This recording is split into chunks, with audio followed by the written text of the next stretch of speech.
was younger, I often spent the night at my best friend Sandy's house. Sandy's house is out in the country, and I think I remember her telling me that it was built on an Indian burial ground. One Friday, I went right to Sandy's after school.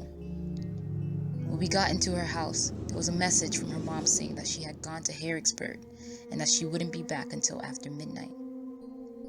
There was also a message from her dad saying that he was going to be at the gym with his friend, and he wouldn't be in until late.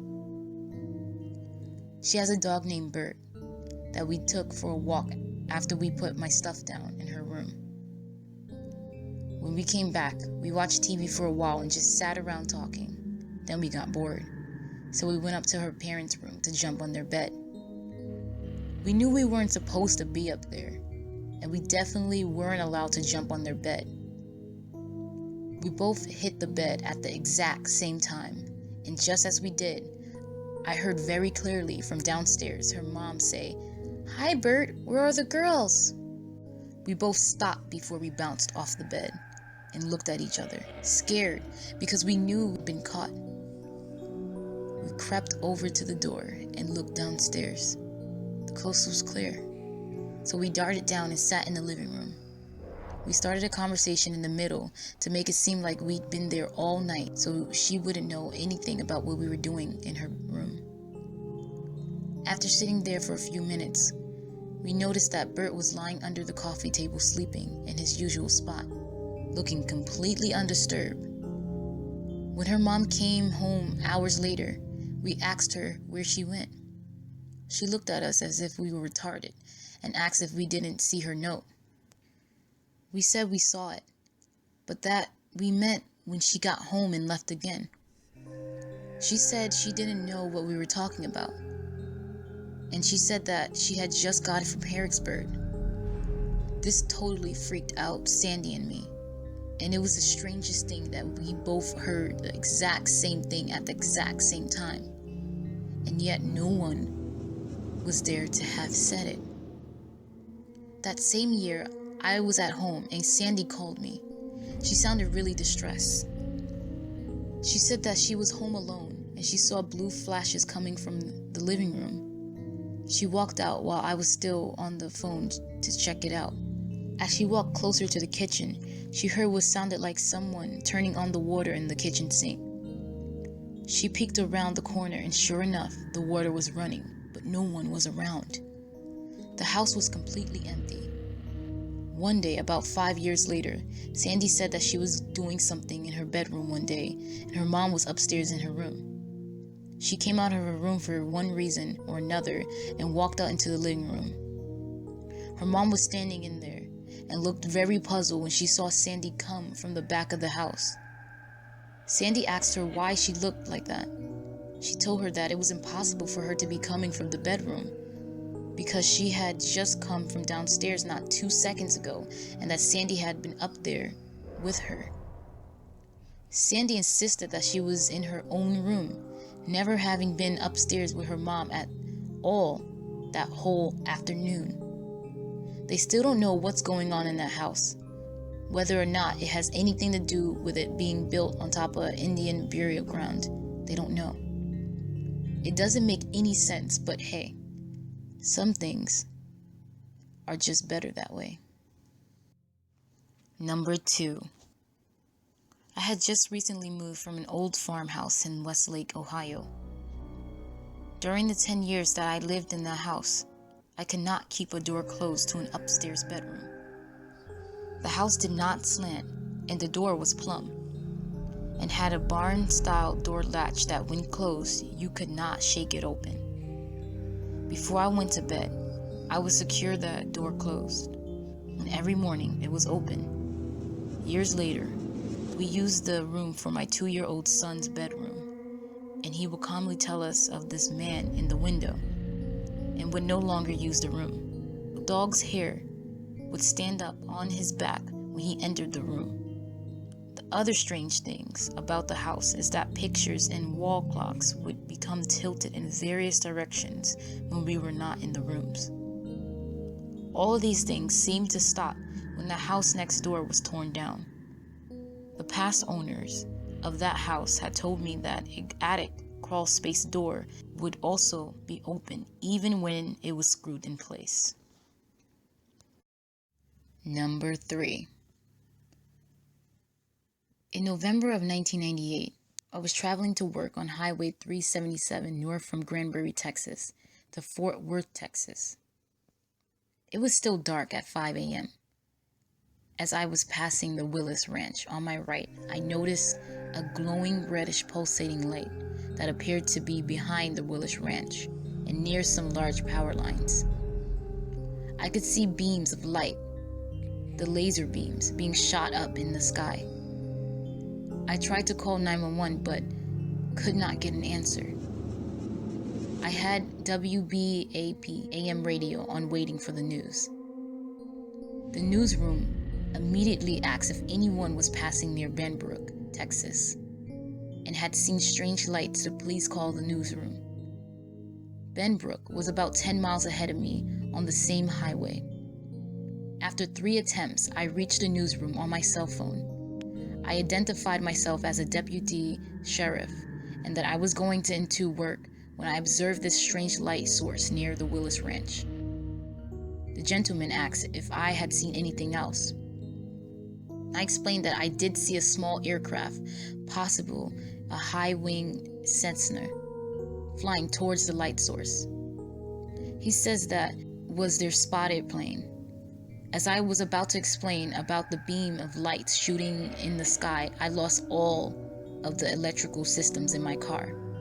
My radio went off, my lights went out, my engine shut down, and even my cell phone went out, even though I had it on its own battery power. I had to coast to the side of the road when these weird events were taking place. I felt an energy hit me on the top of my head and run down my body to the feet. It didn't hurt, but felt like someone had poured warm oil over my head. I recovered in about 3 minutes. I checked my watch. I hadn't lost any time. My car started right away. My radio had lost all of its programming. My cell phone came back on and was usable after I unlocked the code. However, I did feel confused for a few moments. I was knocked off the radio, so I couldn't explain to the newsroom what happened. I decided not to tell any of my fellow workers and officers because I knew no one would believe this story. When I arrived at work, 3 officers said they heard me live on the radio. They said others had called and identifying the same thing I saw. This made me feel better that I wasn't the only one to see this. That afternoon, I called the radio station again to see if anyone could explain what I saw. They said it was still a mystery. The newsman seemed to have lost interest and did not want to talk any more concerning this. To this day, I have not been able to find out anything else about this. Number 3. The scariest thing to happen to me involves an urban legend in my hometown. This happened around 6 years ago. To sum it up, it's about a woman who hung herself from a poissiana tree after being raped by a Japanese fisherman after discovering that she was pregnant. Thus, she is called the Poissiana woman. Anyway, she is said to be situated around the army base where we have here.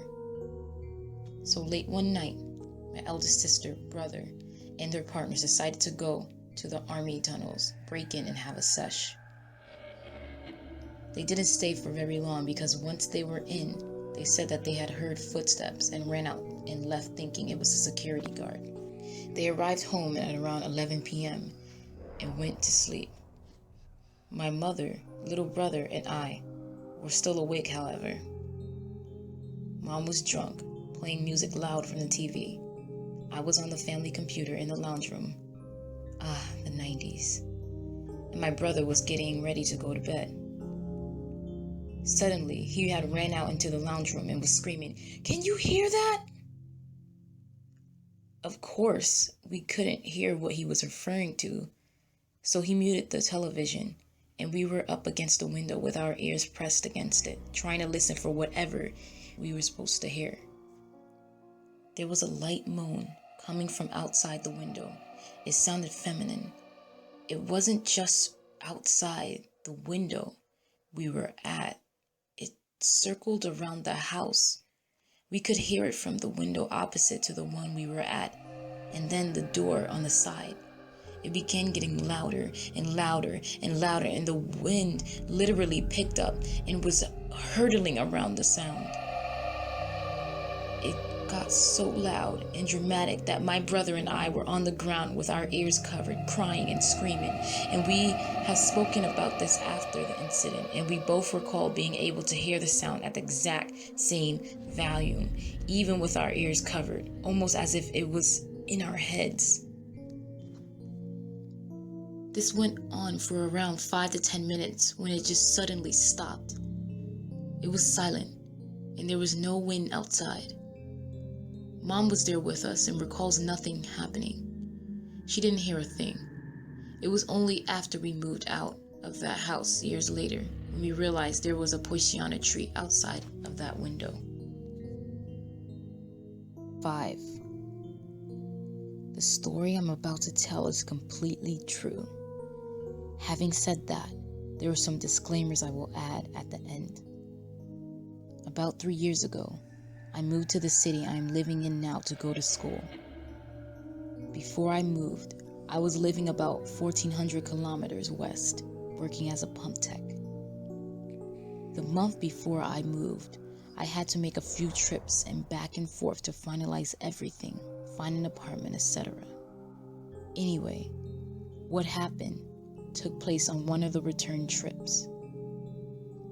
It was late at night, and I was almost home about 2 hours away. Now, this was only my second time making this return drive, and so because I didn't have the route perfectly worked out, I was using a GPS to supplement my knowledge of the road. I reached an area where I knew I had to make an exit. Problem was, I couldn't remember which one it was. I looked at the GPS and it told me I had about 1 kilometer before my turn. So I look at the GPS periodically and gauge my distance. When I was about 500 meters from the turn, the GPS did something odd. The screen flickered momentarily and then started changing the route. The GPS now told me to drive an extra 15 kilometers and turn off on the different exit. Now, I was in no mood to argue with my GPS, so I figured, fuck it. It's calculating for the quickest route. What's the worst that can happen? So I comply. I took the turn the GPS told me to take and drove along the road for about 45 minutes with no problem. My iPad was dead, so I was listening to the radio and smoking some cigarettes, just having the best time I could possibly have alone on a highway at 3 a.m. after already having driven 9 to 10 hours. That's around the point I began entering a dense fog. This was one of those fogs where you can barely see the road in front of you, the kind where you have to kill your high beams because they'll blind you. While driving through this fog, I began to notice that parts of the road felt a little weird to drive on. And when I hit sections where the fog cleared, the highway was suddenly a good 15 feet above the ditches. You literally could not see the ditches on either side of the road, just the fields they climbed towards. It looked as if the highway was a winding bridge. What was worse, however, was what had been making the odd sounds on the road. Roadkill, but not just regular run over a squirrel and stuff like that. It was more like somebody fed a deer a stick of dynamite and then set it off. Animals had exploded all over the road, as if a semi had been flowing into the animals at an incredible speed. It wasn't even just 1 or 2 animals either. Every kilometer had at least 2 exploded looking animals on the pavement in between the intermittent walls of fog.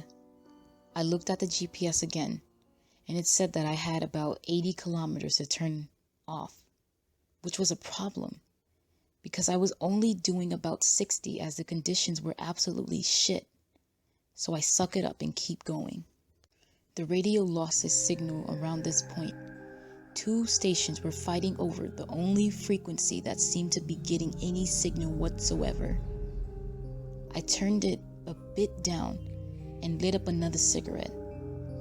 Then I noticed a yellow glow on the road coming from the ditch.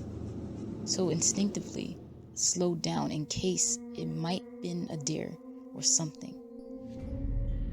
As I passed by, going about 30, it didn't look like a deer at all.